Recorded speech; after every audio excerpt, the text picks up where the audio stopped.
welcome to another episode of Steelers Today. I'm your host, Eddie Provident. With me, as always, is our Steelers expert, Dale Lolley. We're on the south side for the after the Mike Tomlin press conference. And Dale, what do you say about that game on Thursday night, man? That was definitely a tale of two halves. There's really nothing left to say about it. I mean, it was one of the worst performances that I've seen in 28 years of covering the team. The first half was atrocious. The fact that the Vikings were, Kirk Cousins in particular was nearly equally atrocious. Yeah. He was 5 of 7 starting that game. And then the next time I looked, he was 10 for 26. Now, doing some quick math, that's 5 for 19. Right. Throwing the ball. My only question is, why the hell were you throwing the ball 19 times with that kind of lead? When you were gashing the Steelers as bad as they were in the run game. It goes back to the old saying, the other team has coaches too. Sometimes they try to show you how smart they are. When you're running the ball like that, I don't know why you ever throw it. But they did. They allowed the Steelers to get back into it. Made the score look closer than that game really should have been. And but you have to move on. You got 4 left. Yep. And regardless of what many people think, the Steelers are still in this thing. They're a game out in the loss column behind the Ravens. I don't know if Baltimore wins another game this season. Not without Lamar Jackson. I think Lamar's going to be back, even with Lamar. Yeah. Their defense is bad. They got to play the Packers this week. Devontae Adams might have 20 catches in that game. Yeah, Marlon Humphreys was a big loss for them. It's just you can pass the ball outside the numbers, just like you can run the ball on the Steelers. Seemingly it will. You can throw the ball outside the numbers against the against the Ravens. Seemingly it will. Yeah. Now, that being said, they're still technically in first place right now. Not technically, they are.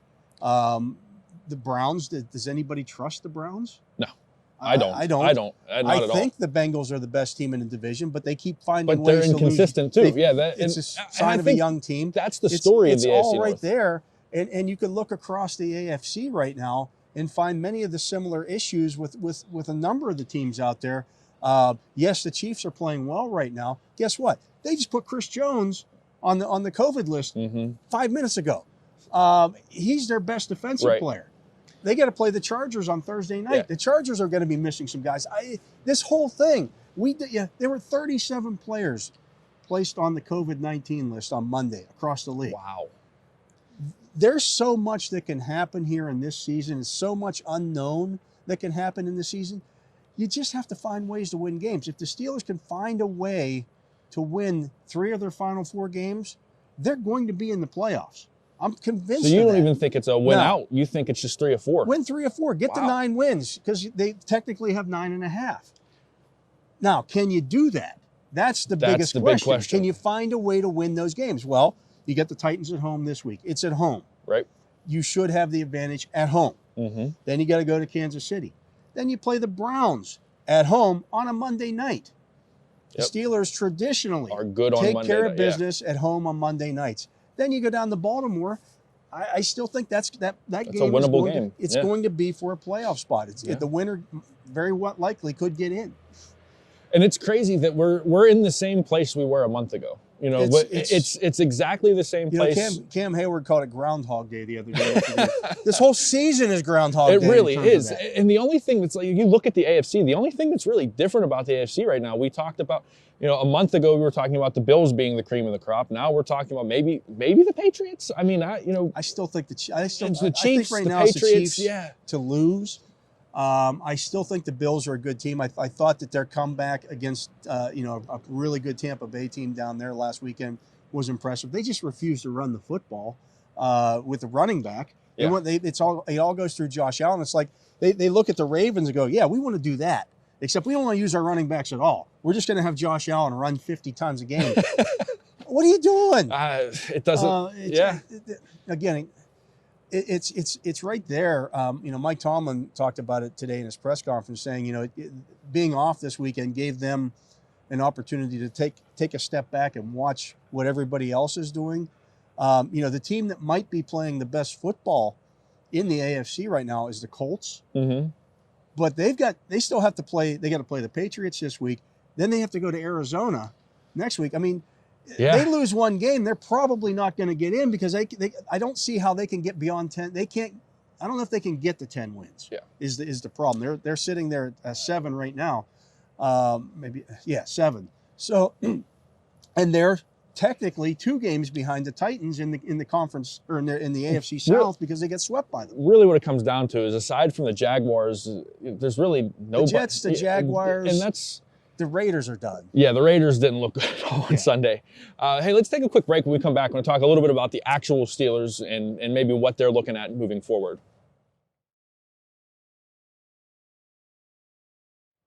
All right, welcome back to Steelers Today. Dale, we talked about the AFC and how it's wide open, and it's been that way, honestly. We said, for a month, I like what you said about Cam Hayward. It just feels like Groundhog's Day this year.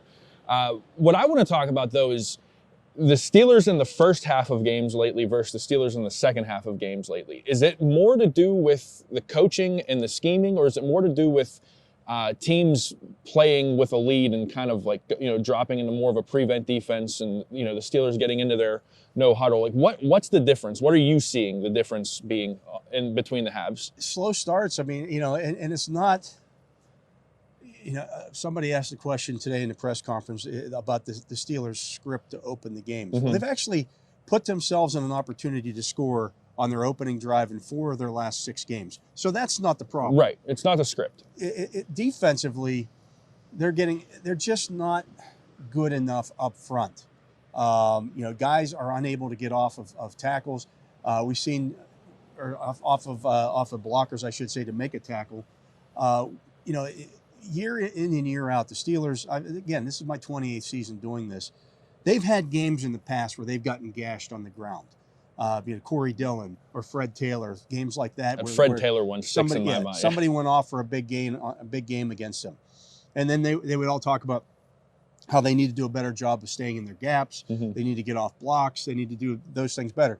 And then things get fixed. Mm-hmm. Well, they've been talking about those same things here now for the last 6 weeks. Need to do a better job of staying in our gaps. Need to do a better job of getting off blocks. They're just not capable. Yeah, I think I've heard Cam Hayward say that about 5 or 6 times this year. Yeah. That they've got to they got to stay in their gaps. And another thing that you said on Thursday night after the game to DK that I really appreciated was the fact that everyone's talking about just make adjustments. You brought up a good point that I don't think many people talk about. When the offense is going three and out, the defense doesn't have time to sit there and come up with that. Yeah. That Eddie, you're scheme. You're a football coach. If the offense goes 3 and out after you just got scored on, a minute, minute and a half to try to come up with of real time to come up with something. You're not sitting there going, okay, guys, here's what we're going to do. Right. And drawing up a plan. You got to get all 11 guys together. Some of them are on special teams, so they're going out there to cover a kick. You got to make sure all 11 are on the same page. It's just not possible. Right. And I think that lends itself to what's going on the offensive side of the ball, because when you're getting gashed like that and now you're playing down, you're playing behind, we talk about, from a first down, second down, third down standpoint, playing off schedule.